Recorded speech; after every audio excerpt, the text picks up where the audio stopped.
Recently, some systems have been coming to us with a no bootable device issue. This problem occurs when someone boots from a Windows installation USB, deletes the existing partitions, and starts the Windows installation. After the system reboots during the installation, the setup can no longer resume ongoing installation process. It also can no longer boot from Windows or Linux bootable. I checked each and every setting in the BIOS, but nothing can fix the issue until I reprogrammed the BIOS chip. Watch this repair video to see how I solved it.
As you can see, after reprogramming the BIOS, Windows loads normally and the laptop is working perfectly again.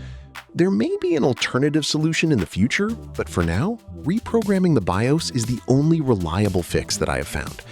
Thanks for watching, and I'll see you in the next video.